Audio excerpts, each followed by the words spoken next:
ചുരുക്കി പറഞ്ഞാൽ 966 BCEയിൽ സോളമൻ ദേവാലയം പണിഞ്ഞതിനും 638 CEയിൽ ജൂദായിലെ ബൈസാന്റിയൻ ഭരണം ഔദ്യോഗികമായി അവസാനിച്ചതിനും ഇടയിലെ 1604 വർഷത്തിനിടെ ബാബിലോണിയക്കാർ, പേർഷ്യക്കാർ, ഗ്രീക്കുകാർ, സെലൂക്യർ, റോമാക്കാർ, ബൈസാന്റിയൻസ്, സസാനിയൻസ് എന്നിങ്ങനെ വ്യത്യസ്തമായ മതവിശ്വാസവും സംസ്കാരവുമുള്ള 7 വിദേശ ശക്തികൾ ടെമ്പിൾ മൗണ്ടിന്റെ അധികാരം കയ്യേറിയിട്ടുണ്ട്.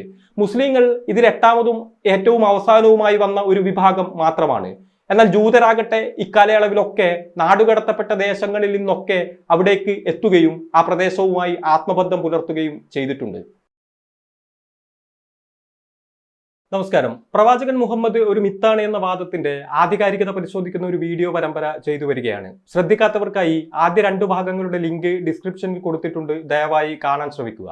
ഇന്ന് ലോകത്ത് സ്ഥിതി ചെയ്യുന്ന ഏറ്റവും പൗരാണികമായ ഇസ്ലാമിക നിർമ്മിതി, അതായത് ജെറുസലേമിലെ ഡോം ഓഫ് ദി റോക്ക്, മുഹമ്മദിന്റെ അസ്തിത്വത്തെപ്പറ്റി എന്തെങ്കിലും സൂചനകൾ നൽകുന്നുണ്ടോ എന്നാണ് ഇനി പരിശോധിക്കേണ്ടത്. എന്നാൽ അതിനു മുൻപ് ആ കെട്ടിടം സ്ഥിതി ചെയ്യുന്ന പ്രദേശത്തെ, അതായത് ഹർഹബൈത്ത് എന്ന് ജൂതന്മാരാലും അൽഹറാം അൽ ഷരീഫ് എന്ന് മുസ്ലിങ്ങളാലും ടെമ്പിൾ മൗണ്ട് എന്ന് പാശ്ചാത്യരാലും വിളിക്കപ്പെടുന്ന ആ ഭൂമിയുടെ ഉടമസ്ഥത സംബന്ധിച്ച് നിലനിൽക്കുന്ന അവകാശവാദങ്ങളുടെ നിജസ്ഥിതി പരിശോധിക്കേണ്ടതായിട്ടുണ്ട്. ജൂത വിശുദ്ധ ഗ്രന്ഥമായ തനാക്ക് വിഭാവനം ചെയ്യുന്നതനുസരിച്ച് ആ വംശത്തിന്റെ ഉദ്ഭവവും പരിണാമവും ഇങ്ങനെയാണ്. ഏകദേശം BCE 2000 ജീവിച്ച അബ്രാഹാം എന്ന മനുഷ്യന്റെ പിൻഗാമികളാണ് അവർ. പ്രാചീന മെസ്സപ്പെട്ടോമിയയിലെ ഉർ സ്വദേശിയായിരുന്ന അദ്ദേഹം പിന്നീട് ദൈവമായ യഹോവയുടെ നിർദ്ദേശപ്രകാരം വാഗ്ദത്ത ഭൂമിയിലേക്ക്, അതായത് അന്ന് കാനാൻ എന്ന് വിളിക്കപ്പെട്ടിരുന്ന ഇന്നത്തെ ഇസ്രായേൽ ദേശത്തേക്ക് കുടിയേറി. അവിടെ അദ്ദേഹത്തിന് 2 പുത്രന്മാരുണ്ടായി, ഇസഹാക്കും എസ്മയേലും. അതിൽ ഇസഹാക്കിന് 2 പുത്രന്മാരുണ്ടായി, ഏസാവും യാക്കോബും. അതിൽ യാക്കോബിന് 12 പുത്രന്മാരുണ്ടായി, Reuben, Simeon, Levi, Judah, Dan, Naphtali, Gad, Asher, Issachar, Zebulun, Joseph, Benjamin എന്നിങ്ങനെ. അവരിൽ നിന്ന് ഉത്ഭവിച്ച 12 ഗോത്രങ്ങളെയും അവരുടെ പിൻതലമുറയെയും ചേർത്ത് നാം വിളിക്കുന്ന പേരാണ് ഇസ്രായേൽ എന്നത്. ശ്രദ്ധിക്കുക, ഈ നാമം ഒരു പ്രദേശത്തെ എന്ന പോലെ അതിന്റെ അവകാശികളായ ജനതയെയും സൂചിപ്പിക്കുന്ന ഒന്നാണ്. ശേഷം ഏകദേശം 3 നൂറ്റാണ്ടോളം ആ ജനത കാനാൻ ദേശത്ത് പാർത്തു. എന്നാൽ 1700 BCEയിൽ ഉണ്ടായ ഒരു ക്ഷാമം അവരെ സ്വദേശം ഉപേക്ഷിച്ച് ഈജിപ്തിലേക്ക് പലായനം ചെയ്യാൻ നിർബന്ധിതരാക്കി. ഈജിപ്തിലെത്തിയ ഇസ്രായേലിയർക്ക് ആദ്യം അവിടുത്തെ ഭരണാധികാരികൾ ഊഷ്മളമായ സ്വീകരണമൊക്കെ നൽകുന്നുണ്ട്. എന്നാൽ അവർ പെറ്റുപെരുകിയതോടെ രാജാക്കന്മാരുടെ മട്ടുമാറി അവരെ അടിമകളാക്കാൻ ആരംഭിച്ചു. ഭാവിയിൽ ആ വർഗം രാജ്യസുരക്ഷയ്ക്ക് ഭീഷണിയാകുമെന്ന് തോന്നിയതും അക്കാലത്ത് ഈജിപ്തിൽ വൻകിട നിർമ്മാണ പ്രവൃത്തികൾക്കായി ധാരാളം അടിമകളെ വേണ്ടിയിരുന്നതുമാണ് ഫറവോമാരുടെ ഈ നിലപാട് മാറ്റത്തിന് കാരണം. ആ ദുരിത ജീവിതത്തിൽ നിന്ന് പിന്നെ അവരെ മോചിപ്പിക്കുന്നത് മോശയാണ്. 1526 BCEയിൽ ജനിച്ചു എന്ന് കരുതപ്പെടുന്ന മോശെ തന്റെ 80ാം വയസ്സിൽ, അതായത് 1446 BCE അടുപ്പിച്ച് ഇസ്രായേലിയരെ ഈജിപ്തിൽ നിന്ന് പുറത്തേക്ക് നയിച്ചു. ആ യാത്രക്കിടെ ഉദ്ദേശം 40 വർഷം ആ സംഘം ഈജിപ്തിനും ജോർദാനും ഇസ്രായേലിനും ഇടയിലെ മരുഭൂപ്രദേശങ്ങളിൽ അലഞ്ഞു നടക്കുന്നുണ്ട്. അതിനിടെ സീനായ് മലയിൽ വെച്ച് യഹോവ മോശയ്ക്ക് മുന്നിൽ പ്രത്യക്ഷനാവുകയും ഒരു പേടകം സമ്മാനിക്കുകയും ചെയ്തു. ഹീബ്രുവിൽ അഹ്റോൻ ഹബ്രീത്ത് എന്നും ഇംഗ്ലീഷിൽ ആർക്ക് ഓഫ് കവണന്റ് എന്നും വിളിക്കപ്പെടുന്ന ആ പെട്ടിക്കകത്ത് ഇസ്രായേൽ വംശത്തെ നയിക്കാൻ ആവശ്യമായ നിയമങ്ങൾ അഥവാ 10 കൽപ്പനകൾ രേഖപ്പെടുത്തിയ 2 കൽഫലകങ്ങൾ, മോശയുടെ സഹോദരനായ അഹ്റോനെ ഇസ്രായേൽ വംശത്തിന്റെ ആദ്യ മുഖ്യ പുരോഹിതനായി നിയമിച്ചുകൊണ്ടുള്ള അധികാരദണ്ഡ്, ഒരു കുപ്പി മന്ന അഥവാ വിശിഷ്ടമായ ഒരു തരം ഭക്ഷണ പദാർത്ഥം എന്നിവ ഉണ്ടായിരുന്നു. അത് സ്വീകരിച്ച ശേഷം അവർ യാത്ര തുടർന്നു. വഴിമധ്യേ മോശെ മരിച്ചുപോയെങ്കിലും അദ്ദേഹത്തിന്റെ മുഖ്യ സഹായിയായിരുന്ന ജോഷുവയുടെ നേതൃത്വത്തിൽ സംഘം കാനാൻ ദേശത്തെത്തുകയും അവിടെ വാസം ഉറപ്പിക്കുകയും ചെയ്തു. തുടർന്ന് CE 1350നും 1050നും ഇടയിൽ 3 നൂറ്റാണ്ടോളം ആ ജനതയ്ക്ക് രാജാക്കന്മാർ ഇല്ലായിരുന്നു. ഗിദയോൻ, സാംസൺ, യഹൂദ് എന്നിങ്ങനെ 12 പൗരപ്രമുഖന്മാർ ഭരണം നിർവഹിച്ച ആ കാലത്തെ പൊതുവിൽ ന്യായാധിപന്മാരുടെ കാലഘട്ടം, the period of the judges എന്നാണ് ജൂത ചരിത്രത്തിൽ വിളിച്ചു പോരുന്നത്. എന്നാൽ പതുക്കെ രാജാക്കന്മാർ വേണമെന്ന ആവശ്യം ജനങ്ങൾക്കിടയിൽ ശക്തിപ്പെട്ടു. മുഖ്യമായും 3 കാരണങ്ങളാണ് അതിനുണ്ടായിരുന്നത്. ഒന്ന്, ചുറ്റുപാടുമുള്ള മറ്റ് ജനസഞ്ചയങ്ങളെ പോലെ ഒരു ഏകീകൃത ഭരണക്രമത്തിന് കീഴിലാകാൻ അവർ ആഗ്രഹിച്ചിരുന്നു. 2, നിലവിലുണ്ടായിരുന്ന ഭരണ സംവിധാനം അഴിമതിയാൽ ദുഷിച്ചു തുടങ്ങിയിരുന്നു. 3, ഫിലിസ്റ്റീൻസ്, മോവാബൈറ്റ്സ്, അമോനൈറ്റ്സ് തുടങ്ങിയ ശത്രുഗോത്രങ്ങൾ അവരെ നിരന്തരം ആക്രമിച്ചിരുന്നു. സമ്മർദ്ദം ശക്തമായതോടെ അന്ന് മുഖ്യപുരോഹിതനായിരുന്ന സമൂവേൽ യഹോവയുടെ നിർദ്ദേശപ്രകാരം സാവൂളിനെ രാജാവായി നിയമിച്ചു. അതോടെ ജൂതചരിത്രം രാജാക്കന്മാരുടെ കാലഘട്ടത്തിലേക്ക് കടന്നു. ഏകീകൃത ഇസ്രായേലിന്റെ ചരിത്രത്തിൽ 3 രാജാക്കന്മാരാണ് അവരെ ഭരിച്ചിട്ടുള്ളത്. BCE 1050നും 1010നും ഇടയിൽ സാവൂൾ, 1010നും 970നും ഇടയിൽ ദാവീദ്, 970നും 930നും ഇടയിൽ സോളമൻ എന്നിങ്ങനെയാണ് അവരുടെ കാലഘട്ടം. ഇതിൽ 3ാം രാജാവായിരുന്ന സോളമൻ ജെറുസലേം നഗരത്തിന്റെ തെക്കുകിഴക്കൻ മൂലയിൽ മോറിയ പർവ്വതത്തിനു മുകളിൽ ചുണ്ണാമ്പുകല്ലുകൾ നിറഞ്ഞ ഉദ്ദേശം 37 ഏക്കർ വിസ്തൃതിയുള്ള ഒരു പറമ്പ് തിരഞ്ഞെടുത്ത് ഒരു ദേവാലയം പണിയുകയും അതിനകത്ത് മുൻപ് മോശയ്ക്ക് യഹോവ സമ്മാനിച്ച വിശിഷ്ട പേടകം അഥവാ ആർക്ക് ഓഫ് കവണന്റ് സ്ഥാപിക്കുകയും ചെയ്തു.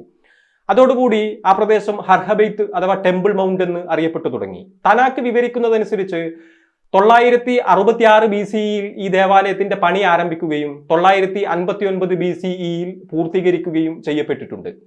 ലെബനോനിൽ നിന്ന് വരുത്തിച്ച ദേവദാരു മരത്താലും വിശിഷ്ടമായ കല്ലുകളാലും പണിയപ്പെട്ട സ്വർണവും വെങ്കലവും കൊണ്ട് അലങ്കരിക്കപ്പെട്ട അകത്തൊരു പ്രവേശന മുറി, ഒരു ഇടനാഴി, ഒരു ഗർഭഗൃഹം എന്നിവ അടങ്ങിയ 90 അടി നീളവും 30 അടി വീതിയും 45 അടി ഉയരവുമുള്ള ഒരു കെട്ടിടമായിരുന്നു അത്. എന്നാൽ 931 BCEയിൽ സോളമൻ മരണപ്പെട്ടതോടെ ഇസ്രായേലി സമൂഹത്തിൽ മുൻപുണ്ടായിരുന്ന ഐക്യം നഷ്ടപ്പെട്ടു. അവർ രണ്ടായി പിളർന്നു. ജൂത, ബെഞ്ചമിൻ ഗോത്രങ്ങൾ ജെറുസലേം തലസ്ഥാനമായി തെക്കൻ സാമ്രാജ്യവും ബാക്കി 10 ഗോത്രങ്ങൾ സമരിയ തലസ്ഥാനമായി വടക്കൻ സാമ്രാജ്യവും രൂപീകരിച്ചു. ശക്തി ക്ഷയിച്ചതോടെ സ്വാഭാവികമായും ശത്രുക്കൾ ആക്രമണം കടുപ്പിച്ചു. ആദ്യം വീണത് വടക്കൻ സാമ്രാജ്യമാണ്. ഏതാണ്ട് 2 നൂറ്റാണ്ടോളം പിടിച്ചു നിന്നവർ ഒടുവിൽ 722 BCEയിൽ അസീറിയക്കാർക്ക് കീഴടങ്ങി. അതോടെ ഇസ്രായേൽ എന്നത് ജൂതാദേശം മാത്രമായി ചുരുങ്ങി. അവരെ ബാബിലോണിയക്കാർ ആക്രമിക്കുന്നത് ഒരു സ്ഥിരം സംഭവമായി മാറുകയും ചെയ്തു. BCE 605ലും 597ലുമൊക്കെ സംഘടിതമായ അധിനിവേശ ശ്രമങ്ങൾ നിരവധി ഉണ്ടായെങ്കിലും അവർ ചെറുത്തുനിന്നു. എന്നാൽ 586 BCEയിൽ ബാബിലോണിയൻ രാജാവ് നെബുക്കദ്നെസർ രണ്ടാമൻ വലിയ സൈനിക സംവിധാനവുമായി എത്തി ജൂദാദേശത്തെ കീഴടക്കുകയും ജെറുസലേം പിടിക്കുകയും ടെമ്പിൾ മൗണ്ട് തകർത്ത് തരിപ്പണമാക്കുകയും ചെയ്തു. അവശേഷിച്ച ഇസ്രായേല്യരെ അദ്ദേഹം ബാബിലോണിയയിലേക്ക് പിടിച്ചുകൊണ്ടുപോവുകയും അവിടെ അടിമകളാക്കി പാർപ്പിക്കുകയും ചെയ്തു. ടെമ്പിൾ മൗണ്ടിന്റെ ആദ്യ പതനം. എന്നാൽ BCE 539 കഥ മാറി. പേർഷ്യയിലെ സൈറസ് രണ്ടാമൻ രാജാവ് ബാബിലോണിയക്കാരെ കീഴടക്കി. അദ്ദേഹം ഇസ്രായേല്യരെ സ്വദേശത്തേക്ക് മടങ്ങാനും ടെമ്പിൾ മൗണ്ടിൽ പുതിയൊരു ദേവാലയം പണിയാനും അനുവദിച്ചു. ഇക്കാരണം കൊണ്ടുതന്നെ ജൂത ചരിത്രത്തിൽ ഏറെ ബഹുമാനിക്കപ്പെടുന്ന വ്യക്തിയാണ് സൈറസ്. ബൈബിൾ അദ്ദേഹത്തെ അഭിസംബോധന ചെയ്യുന്നത് തന്നെ ദൈവത്താൽ തിരഞ്ഞെടുക്കപ്പെട്ടവൻ എന്ന അർത്ഥത്തിൽ അഭിഷിക്തൻ എന്നാണ്. ഏശയ്യാ പ്രവാചകന്റെ പുസ്തകത്തിൽ 45-ാം അധ്യായത്തിലെ 1-ാം വാചകം ശ്രദ്ധിക്കുക. യഹോവ തന്റെ അഭിഷിക്തനായ സൈറസിനോട് ഇപ്രകാരം അരുളി ചെയ്യുന്നു: അവന് ജാതികളെ കീഴടക്കി രാജാക്കന്മാരുടെ അരക്കച്ചകളെ അഴിക്കേണ്ടതിനും കതകുകൾ അവന് തുറന്നിരിക്കേണ്ടതിനും വാതിലുകൾ അടയാതെ ഇരിക്കേണ്ടതിനും ഞാൻ അവന്റെ വലങ്കൈ പിടിച്ചിരിക്കുന്നു എന്ന് പറഞ്ഞിരിക്കുന്നു. അങ്ങനെ സ്വദേശത്ത് തിരിച്ചെത്തിയ ജൂതർ BCE 516 അടുപ്പിച്ച് ടെമ്പിൾ മൗണ്ടിൽ ഒരു ദേവാലയം പണിതു. മുൻപത്തേതിനെ അപേക്ഷിച്ച് താരതമ്യേന ചെറിയൊരു നിർമ്മിതിയായിരുന്നു അത്. അക്കാലത്ത് ഇസ്രായേൽ ദേശം യഹൂദിയ എന്ന പേരിൽ ഒരു പേർഷ്യൻ പ്രവിശ്യയായി മാറുകയും ചെയ്യുന്നുണ്ട്. ശേഷം ഏകദേശം 2 നൂറ്റാണ്ട് മാറ്റങ്ങളൊന്നുമില്ലാതെ തൽസ്ഥിതി തുടർന്നു. എന്നാൽ 331 BCEയിൽ സ്ഥിതി പിന്നെയും മാറി. ആ വർഷം അലക്സാണ്ടർ ചക്രവർത്തി ദാരിയസ് മൂന്നാമൻ രാജാവിനെ കീഴടക്കുകയും പേർഷ്യൻ സാമ്രാജ്യത്തിന് തത്വത്തിൽ അന്ത്യം കുറിക്കുകയും ചെയ്തു. അതോടെ യഹൂദിയ ദേശം മൊത്തത്തിൽ മാസിഡോണിയക്കാരുടെ നിയന്ത്രണത്തിലായി. അക്കാലത്ത് ഭരണകൂടം ഗ്രീക്ക് ഭാഷയും സംസ്കാരവും ഒക്കെ പ്രചരിപ്പിക്കുന്ന ഹെലനൈസേഷൻ എന്ന പ്രക്രിയ വ്യാപകമായി നടപ്പിലാക്കുന്നുണ്ട്. എങ്കിലും ടെമ്പിൾ മൗണ്ടിൽ കാര്യമായി മാറ്റമൊന്നും നടന്നിട്ടില്ല. എന്നാൽ 323 BCEയിൽ അലക്സാണ്ടർ ആകസ്മികമായി മരണപ്പെട്ടു. അതോടെ മാസിഡോണിയൻ സാമ്രാജ്യത്തിനകത്ത് അന്തഛിദ്രം അതിരൂക്ഷമായി. അത് രണ്ടായി പിളർന്നു. ജനറൽ ടോളമി ഈജിപ്തിന്റെ ഭരണം പിടിച്ച് അലക്സാണ്ട്രിയ തലസ്ഥാനമായി ടോളമായിക് സാമ്രാജ്യവും general Seleucus Syria, Mesopotamia, Persia, Anatolia തുടങ്ങിയ പ്രദേശങ്ങളുടെ നിയന്ത്രണം പിടിച്ച് തുർക്കിയിലെ ആന്റിയോക്ക് കേന്ദ്രമായി സെല്യൂസിഡ് സാമ്രാജ്യവും സ്ഥാപിച്ചു. ഇതിലാദ്യം ജൂദാദേശത്തിന്റെ ഭരണം ലഭിച്ചത് ടോളമീസിനാണ്. BCE 301 മുതൽ 200 വരെ ഏകദേശം 1 നൂറ്റാണ്ട് അത് തുടർന്നു. അക്കാലത്ത് ഇസ്രായേലിയർക്ക് മതസ്വാതന്ത്ര്യവും ഒരു പരിധിവരെ സ്വയംഭരണാവകാശവും ഒക്കെ അനുവദിക്കപ്പെട്ടിരുന്നു. എന്നാൽ BCE 200-ൽ പാനിയം യുദ്ധത്തിനൊടുവിൽ ആന്റിയോക്കസ് മൂന്നാമൻ എന്ന സെല്യൂക്യൻ രാജാവ് ടോളമിക് വംശത്തിലെ 5-ാം രാജാവ് എപ്പിഫനീസിനെ തോൽപ്പിച്ചതോടെ ജൂദാദേശത്തിന്റെ നിയന്ത്രണം പൂർണ്ണമായും അവരുടെ കയ്യിലായി. അക്കാലം പൊതുവെ വിവേചനങ്ങളുടേത് ആയിരുന്നു. കടുത്ത ഗ്രീക്ക് ബഹുദൈവ വിശ്വാസികളായിരുന്ന സെലൂക്യർ പരിച്ഛേദനം, സാപത്താചരണം, കോഷർ ഭക്ഷണം, തോറ വായന തുടങ്ങിയ ജൂത മതാചാരങ്ങളൊക്കെ നിരോധിക്കുകയും അവരുടെ വിശ്വാസം സ്വീകരിക്കാൻ ഇസ്രായേല്യരെ നിർബന്ധിക്കുകയും ചെയ്തു. 175 BCEയിൽ നടന്ന ആന്റിയോക്കസ് നാലാമൻ രാജാവിന്റെ സ്ഥാനാരോഹണത്തോടെ ഈ മതപീഡനം അതിന്റെ പാരമ്യതയിൽ എത്തി. അദ്ദേഹം ടെമ്പിൾ മൗണ്ടിൽ ദേവാലയത്തിനകത്ത് ഗ്രീക്ക് ദേവന്മാരുടെ തലവനായ സിയൂസിന്റെ ഒരു വിഗ്രഹം പണിയുകയും അതിൽ പന്നിയെ ബലിയർപ്പിക്കുകയും ഒക്കെ ചെയ്തു. ഒടുവിൽ ഈ ദുർഭരണത്തിനെതിരെ പ്രതികരിക്കാൻ തന്നെ ഇസ്രായേലിയർ തീരുമാനിച്ചു. അങ്ങനെ ഒരു കലാപം പൊട്ടിപ്പുറപ്പെട്ടു. BCE 167-നും 60-നും ഇടയിൽ ജൂദ മക്കാബി എന്നൊരു പോരാളിയുടെ കീഴിൽ ഇസ്രായേലി ദേശീയവാദികൾ സംഘടിച്ച് ഒളിപ്പോര് മുഖ്യതന്ത്രമായി സ്വീകരിച്ച് സെലൂക്യൻ ഭരണകൂട ഭീകരതയ്ക്കെതിരെ പോരാടിയ സംഭവം ചരിത്രത്തിൽ മക്കബായ വിപ്ലവം എന്നാണ് അറിയപ്പെടുന്നത്. ഒടുവിൽ സ്വാതന്ത്ര്യം നേടാൻ അവർക്ക് സാധിച്ചു. തുടർന്ന് ഭരണം ഏറ്റെടുക്കുന്നത് ജൂദ മക്കാബിയുടെ വംശമായ ഹാസ്മോനിയൻസ് ആണ്. BCE 140 ഭരണം ആരംഭിച്ച അവർ ആദ്യ ദശകങ്ങളിൽ ഇസ്രായേലിയരെ ഏകോപിപ്പിച്ച് നിർത്തുന്നതിൽ വിജയിച്ചു. പക്ഷെ BCE 67 ആയപ്പോഴേക്കും ആ വംശത്തിനകത്ത് രണ്ട് വിഭാഗങ്ങൾ രൂപപ്പെടുകയും അന്തഛിദ്രം ആരംഭിക്കുകയും ചെയ്തിരുന്നു. BCE 63 അതൊരു ആഭ്യന്തര യുദ്ധമായി പരിണമിച്ചു. തർക്കം പരിഹരിക്കാൻ എന്ന വ്യാജേന ഇടപെട്ട റോമക്കാർ പതുക്കെ ഭരണം പിടിച്ചു. അതോടെ അന്ന് റോമക്കാരുടെ മുഖ്യ ശത്രുക്കളും പേർഷ്യയുടെ ഭരണാധികാരികളുമായിരുന്ന പാർത്തിയൻ രാജവംശവും വിഷയത്തിൽ പക്ഷം ചേർന്നു. അവരുടെ സൈനിക സഹായത്തോടെ ഹാസ്മോനിയൻ വംശത്തിൽ നിന്ന് തന്നെയുള്ള ആന്റിഗനസ് രണ്ടാമൻ രാജാവായി അവരോധിക്കപ്പെട്ടു. എന്നാൽ റോമക്കാർ അടങ്ങിയിരുന്നില്ല. അവർ ഹെറോദ് എന്ന മറ്റൊരു പൗരപ്രമുഖന്റെ കീഴിൽ ഒരു സമാന്തര ഭരണകൂടം തന്നെ സ്ഥാപിച്ചു. തുടർന്ന് 37 BCE ഇവർ തമ്മിൽ നടന്ന യുദ്ധം തത്വത്തിൽ ജൂദായുടെ ഭരണത്തിനായി റോമക്കാരും പാർത്തിയൻസും തമ്മിൽ നടന്ന പോരാട്ടം ആയിരുന്നു. ഒടുവിൽ റോമക്കാർ വിജയിച്ചു. അതോടെ ജൂദാദേശത്ത് ഹെറോദിന്റെ ഭരണം ആരംഭിച്ചു. വാസ്തവത്തിൽ ചരിത്രത്തിൽ ജൂദാദേശം ഭരിച്ച ഏറ്റവും ശക്തനായ ഭരണാധികാരിയായിരുന്നു ഹെറോദ്. പക്ഷെ അദ്ദേഹത്തിന് പൊതുവിൽ ജനപിന്തുണ കുറവായിരുന്നു. കാരണം തെക്കൻ ജൂദായിൽ നിന്നുള്ള എദ്യൂമൻ വംശജനായ പിതാവിലും ജോർദാനിലെ പെട്രയിൽ നിന്നുള്ള നബാറ്റിയൻ അറബ് വംശജയായ മാതാവിലും ജനിച്ച ഹെറോദ് മതപരമായി ജൂതനായിരുന്നെങ്കിലും വംശപരമായ ഒരു ഇസ്രായേലിയൻ ആയിരുന്നില്ല. ഈ പ്രതിസന്ധി മറികടക്കാനും ജനങ്ങളുടെ സ്വീകാര്യത പിടിച്ചുപറ്റാനുമായി അദ്ദേഹം ഒരു തന്ത്രം പ്രയോഗിച്ചു. BCE 20-ാം ആണ്ടിൽ ടെമ്പിൾ മൗണ്ടിൽ നിലവിലുണ്ടായിരുന്ന ദേവാലയം മോടി പിടിപ്പിക്കാൻ തീരുമാനിച്ചു. ചുറ്റിനും സംരക്ഷണ ഭിത്തികൾ പണിതു. ഒരാചാരം എന്ന നിലയിൽ ജൂതന്മാർ ടെമ്പിൾ മൗണ്ടിൽ ഇപ്പോൾ തലയടിച്ചു പ്രാർത്ഥിക്കുന്ന വിലാപത്തിന്റെ മതിൽ സത്യത്തിൽ ആ സംവിധാനത്തിന്റെ പടിഞ്ഞാറൻ ഭാഗമാണ്. കൂടാതെ സ്ത്രീകൾക്കും പുരുഷന്മാർക്കും പുരോഹിതന്മാർക്കും വെവ്വേറെ നടുമുറ്റങ്ങളും റോമൻ സൈനികർക്ക് വിശ്രമ കേന്ദ്രവും പണിയുകയും ക്ഷേത്രത്തിനുൾവശം വെള്ളക്കല്ലുകളും സ്വർണവും കൊണ്ട് അലങ്കരിക്കുകയും ഒക്കെ ചെയ്യുന്നുണ്ട് ഹെറോദ്. അദ്ദേഹത്തിന്റെ ഭരണം അവസാനത്തോട് അടുത്ത കാലത്ത്, അതായത് BCE 6-നും 4-നും ഇടയിലാണ് യേശുക്രിസ്തുവിന്റെ ജനനം. ബൈബിൾ അത് കൃത്യമായി രേഖപ്പെടുത്തുന്നുണ്ട്. മാത്യുവിന്റെ സുവിശേഷം 1 മുതൽ 3 വരെയുള്ള വാചകങ്ങൾ ശ്രദ്ധിക്കുക. ഹെരോദ രാജാവിന്റെ കാലത്ത് യേശു യഹൂദയായിലെ ബത്ലഹേമിൽ ജനിച്ചു. ശേഷം കിഴക്കു നിന്ന് വിദ്വാൻമാർ ജെറുസലേമിലെത്തി യഹൂദന്മാരുടെ രാജാവായി പിറന്നവനെവിടെ, ഞങ്ങൾ അവന്റെ നക്ഷത്രം കിഴക്കു കണ്ട് അവനെ നമസ്കരിപ്പാൻ വന്നിരിക്കുന്നു എന്ന് പറഞ്ഞു എന്ന് എഴുതപ്പെട്ടിരിക്കുന്നു. BCE 4-ാം ആണ്ടിൽ ഹെരോദ് മരിച്ചതോടെ അന്നത്തെ റോമൻ ചക്രവർത്തി അഗസ്റ്റസ് സീസർ ജൂദായുടെ ഭരണം അദ്ദേഹത്തിന്റെ മക്കൾക്ക് വിഭജിച്ചു നൽകി. വടക്കൻ പ്രദേശങ്ങൾ മൂത്ത മകനായ ആന്റിപ്പസിന്, തെക്കൻ പ്രദേശങ്ങൾ രണ്ടാമത്തെ മകനായ ആർക്കിലേയസിന്, വടക്കേ കിഴക്കൻ പ്രദേശങ്ങൾ മൂന്നാമത്തെ മകനായ ഫിലിപ്പിന് എന്നിങ്ങനെയായിരുന്നു ആ വിഭജനം. സ്വാഭാവികമായും ജൂദാദേശം ആർക്കിലേയസിന്റെ ഭരണത്തിന് കീഴിലായി. എന്നാൽ അദ്ദേഹം അഴിമതിക്കും ക്രൂരകൃത്യങ്ങൾക്കും പേരുകേട്ട ഒരു നരാധവനായിരുന്നു എന്നതാണ് വാസ്തവം. ജനങ്ങൾ പരാതി ഉന്നയിക്കുന്നത് ഒരു സ്ഥിരം സംഭവമായതോടെ ഒടുവിൽ അഗസ്റ്റസ് സീസർ അദ്ദേഹത്തെ നാടുകടത്തുകയും ജൂദായുടെ ഭരണം നേരിട്ട് റോമൻ സാമ്രാജ്യത്തിന് കീഴിലേക്ക് മാറ്റുകയും ചെയ്തു. ഏകദേശം ഇക്കാലത്ത് യേശുക്രിസ്തു ടെമ്പിൾ മൗണ്ടിലെ ദേവാലയം സന്ദർശിക്കുന്നുണ്ട്. ക്രിസ്ത്യാനികൾക്ക് ഈ ദേവാലയവുമായുള്ള ആത്മബന്ധം രൂപപ്പെടുന്നത് അതോടെയാണ്. ആ സന്ദർശനത്തിന്റെ സൂചനകളും ബൈബിളിലുണ്ട്. ലൂക്കായുടെ സുവിശേഷം 2-ാം അധ്യായം 42 മുതൽ 46 വരെ വചനങ്ങൾ ശ്രദ്ധിക്കുക.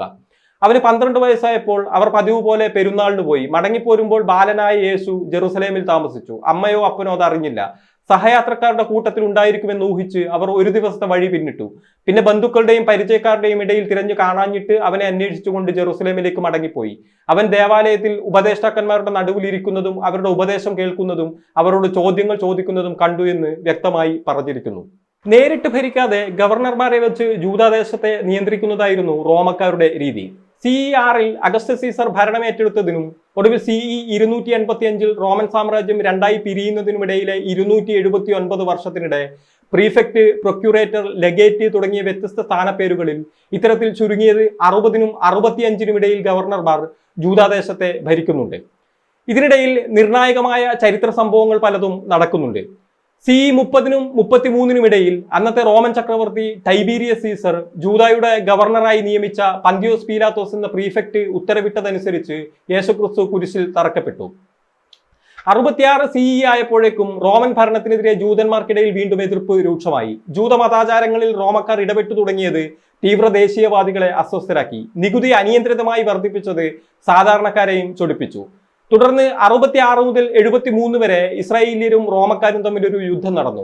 ചരിത്രത്തിൽ ഫസ്റ്റ് ജൂവിഷ് റോമൻ വാർ എന്നറിയപ്പെടുന്ന ഈ സംഘർഷത്തിന്റെ ആദ്യഘട്ടത്തിൽ റോമൻ സൈനികരെ തുരത്താനും ജെറുസലേമിന്റെ നിയന്ത്രണം ഭാഗികമായി പിടിച്ചെടുക്കാനും ഒക്കെ ജൂത കലാപകാരികൾക്ക് അന്ന് സാധിക്കുന്നുണ്ട്. എന്നാൽ 69 CEയിൽ വെസ്പേഷ്യൻ റോമൻ ചക്രവർത്തി ആയതോടെ സ്ഥിതി മാറി. അദ്ദേഹം തന്റെ മകൻ ടൈറ്റസിനെ ജെറുസലേമിന്റെ നിയന്ത്രണം തിരിച്ചുപിടിക്കാൻ നിയോഗിച്ചു. യുദ്ധം കൂടുതൽ രൂക്ഷമായി. 10,000 കണക്കിന് ജൂതന്മാർ കൊല്ലപ്പെടുകയും മറ്റു 10,000 അടിമകളായി മാറ്റപ്പെടുകയും ഒക്കെ ഉണ്ടായി. ടെമ്പിൾ മൗണ്ടിലെ ദേവാലയം ഇടിച്ച് തകർക്കപ്പെട്ടു. ഈ സംഭവത്തെ സൂചിപ്പിക്കുന്ന ഒരു ചരിത്ര സ്മാരകം ഇപ്പോഴും നിലനിൽക്കുന്നുണ്ട്.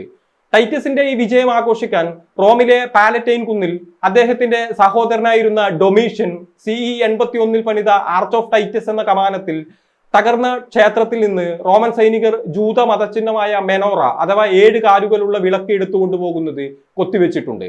എന്നാൽ ഈ യുദ്ധം മറ്റൊരു തരത്തിൽ ജൂതമതത്തിന്റെ നിലനിൽപ്പിന് സഹായകരമായി എന്നും പറയാവുന്നതാണ്. മോശയുടെ സഹോദരൻ ആറോണിന്റെ വംശത്തിൽ ജനിച്ചവർ എന്ന് അവകാശപ്പെട്ടിരുന്ന കൊഹാനിം എന്ന പുരോഹിത വർഗത്തിന് മുൻപ് ജൂത സമൂഹത്തിൽ നിർണായക സ്വാധീനം ഉണ്ടായിരുന്നു. ആയിരക്കണക്കിനുണ്ടായിരുന്ന ഇവർ ടെമ്പിൾ മൗണ്ടിലെ ദേവാലയത്തിൽ നിർവഹിച്ചിരുന്ന കർമ്മങ്ങൾ അന്ന് മതത്തെ സംബന്ധിച്ച് പരമപ്രധാനം ആയിരുന്നു. എന്നാൽ ദേവാലയം തകർന്നതോടെ അവരുടെ പ്രാധാന്യം തന്നെ നഷ്ടപ്പെട്ടു. അതോടെ ജൂതരിലെ ഒരു പ്രമുഖ വിഭാഗമായ ഫരിസയർ മറ്റൊരു രീതി അവതരിപ്പിച്ചു. റബ്ബികൾ എന്ന പുതിയൊരു പുരോഹിത വിഭാഗത്തെ സൃഷ്ടിച്ചു. വിശുദ്ധ ഗ്രന്ഥത്തിലും മതനിയമങ്ങളിലും പാണ്ഡിത്യമുള്ള ആർക്കും ഈ സ്ഥാനത്തെത്താം. തോറ വായനക്കും മതനിയമങ്ങളുടെ പഠനത്തിനും പ്രാധാന്യം നൽകുന്ന റബ്ബിയാനിക് ജൂതായിസം എന്നറിയപ്പെടുന്ന ഈ രീതിയാണ് ഇന്ന് ജൂത സമൂഹങ്ങളിൽ പൊതുവിൽ നിലനിൽക്കുന്നത്. പക്ഷെ ഒരു വശത്ത് ഇത്തരത്തിൽ മതനവോത്ഥാനം നടക്കുമ്പോഴും മറുവശത്ത് റോമക്കാർക്ക് അവരോടുള്ള പക ഇരട്ടിക്കുകയാണ് ഉണ്ടായത്. ജെറുസലേമിലെ സൈനിക സാന്നിധ്യം വർദ്ധിച്ചുകൊണ്ടേയിരുന്നു. ജൂതരുടെ സ്വയംഭരണാവകാശം പൂർണ്ണമായും നീക്കം ചെയ്യപ്പെട്ടു. 130 CE അന്നത്തെ റോമൻ ചക്രവർത്തി അഡ്രിയാൻ ജെറുസലേം സന്ദർശിക്കുകയും നഗരത്തെ അഡ്രിയാന ക്യാപിറ്റലീന എന്ന പേരിൽ ഒരു റോമൻ കോളനിയാക്കി മാറ്റാനുള്ള തന്റെ പദ്ധതി അവതരിപ്പിക്കുകയും ചെയ്തു. ജൂതന്മാർ പരിച്ഛേദനം ചെയ്യുന്നത് തീർത്തും നിരോധിച്ച അദ്ദേഹം ടെമ്പിൾ മൗണ്ടിൽ റോമൻ മുഖ്യദേവനായ ജൂപ്പിറ്റർ മുഖ്യപ്രതിഷ്ഠയും തന്റെ തന്നെ ഒരു ശില്പം ഉപപ്രതിഷ്ഠയുമായി സ്ഥാപിച്ചുകൊണ്ടൊരു ക്ഷേത്രം നിർമ്മിക്കുകയും ചെയ്തു. ഏതാണ്ട് ഇതേ കാലത്ത് താൻ മിശിഹായാണ് എന്ന അവകാശവാദവുമായി ഷിമയോൻ ബെൻ കോശിബ എന്നൊരാൾ ഇസ്രായേലി സമൂഹത്തിൽ പ്രത്യക്ഷപ്പെടുന്നുണ്ട്. അദ്ദേഹത്തിന്റെ നേതൃപാഠവും പോരാട്ട വീര്യവും ഒക്കെ കണ്ട് വിസ്മയിച്ച അന്നത്തെ ജൂത റബ്ബിമാർ ആ അവകാശവാദം അംഗീകരിച്ചു കൊടുക്കുകയും ബാർകോഗ്ബ അഥവാ നക്ഷത്രത്തിന്റെ സന്തതി എന്ന് അദ്ദേഹത്തെ നാമകരണം ചെയ്യുകയും ചെയ്തു. തുടർന്ന് ഇയാളുടെ നേതൃത്വത്തിൽ CE 132 മുതൽ 36 വരെ റോമൻ ഭരണകൂടത്തിനെതിരെ ജൂതർ നടത്തിയ മറ്റൊരു പോരാട്ടമുണ്ട്. ചരിത്രത്തിൽ അത് ബാർകോഗ്ബ വിപ്ലവം എന്നാണ് അറിയപ്പെടുന്നത്. തുടക്കത്തിൽ വിജയം നേടാനും ജെറുസലേമിന്റെ നിയന്ത്രണം തിരിച്ചുപിടിക്കാനും ഒക്കെ സാധിച്ചെങ്കിലും ഒടുവിൽ റോമക്കാർ കലാപം അടിച്ചമർത്തുക തന്നെ ചെയ്തു. ഷിമയോൻ ബാർകോഗ്ബയും ലക്ഷക്കണക്കിന് അനുയായികളും കൊല്ലപ്പെട്ടു. ജൂത അസ്തിത്വം തന്നെ എന്നേക്കുമായി മായ്ച്ചു കളയുക എന്ന ലക്ഷ്യത്തോടെ റോമക്കാർ ജൂതദേശത്തിന്റെ നാമം സിറിയ പലസ്തീന എന്നാക്കി മാറ്റുകയും ചെയ്യുന്നുണ്ട്. അന്ന് 293 CE അന്നത്തെ ചക്രവർത്തിയായിരുന്ന ഡയോക്ലീഷ്യൻ ചില പരിഷ്കാരങ്ങൾ നടപ്പിലാക്കി. റോമ സാമ്രാജ്യത്തെ ഭരണ സൗകര്യാർത്ഥം കിഴക്കും പടിഞ്ഞാറും 2 പ്രദേശങ്ങളായി തിരിച്ചു.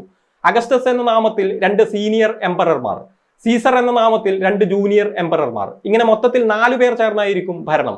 ഇതിൽ പടിഞ്ഞാറൻ പ്രവിശ്യയിലെ ജൂനിയർ എംപറർ ആയിരുന്ന കോൺസ്റ്റന്റൈൻ പിന്നീട് റോമൻ രാഷ്ട്രീയത്തിൽ ഒരു സുപ്രധാന വ്യക്തിത്വമായി ഉയർന്നു വന്നു. 312 CE തന്റെ 40-ാം വയസ്സിൽ ഉറക്കത്തിൽ യേശുവിന്റെ ദർശനം ലഭിച്ചു എന്ന് വിശ്വസിച്ച് കോൺസ്റ്റന്റൈൻ ക്രിസ്തുമതത്തിലേക്ക് പരിവർത്തനം ചെയ്തു. പരമ്പരാഗത പാഗൻ വിശ്വാസങ്ങളെ നിരുത്സാഹപ്പെടുത്താനും തുടങ്ങി.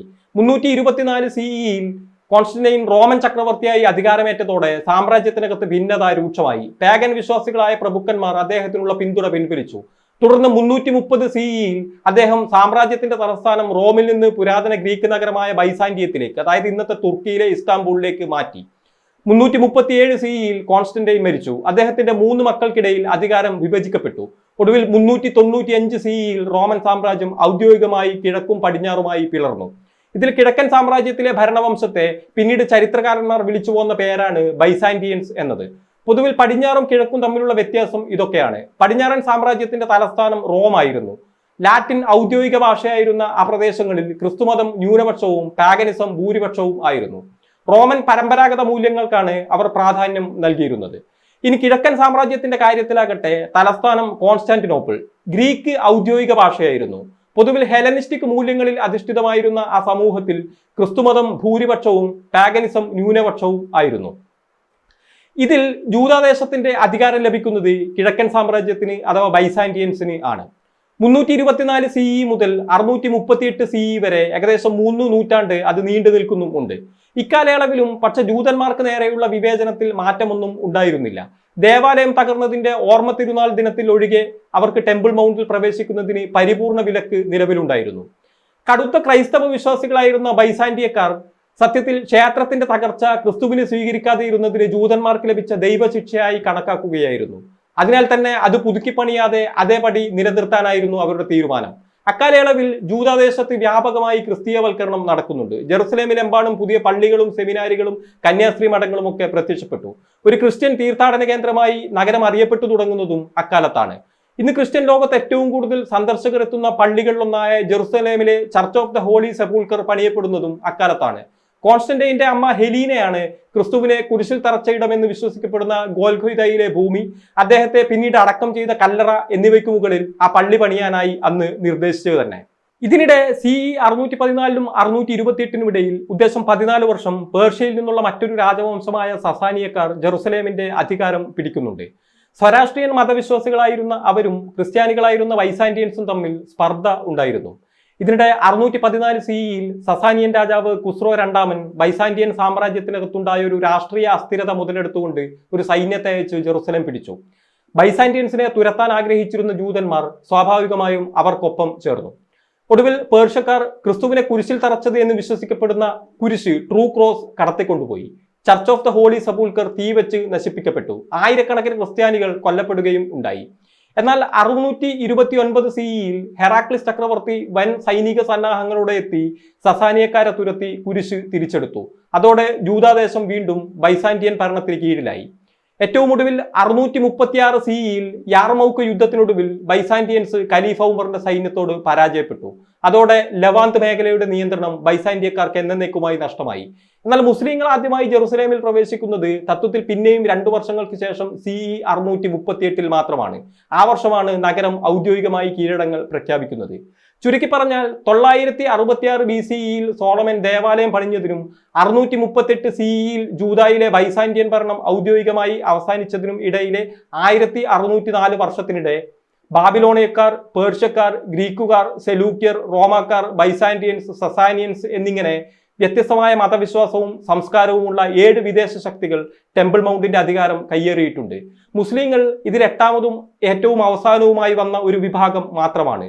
എന്നാൽ ജൂതരാകട്ടെ ഇക്കാലയളവിലൊക്കെ നാടുകടത്തപ്പെട്ട ദേശങ്ങളിൽ നിന്നൊക്കെ അവിടേക്ക് എത്തുകയും ആ പ്രദേശവുമായി ആത്മബന്ധം പുലർത്തുകയും ചെയ്തിട്ടുണ്ട്.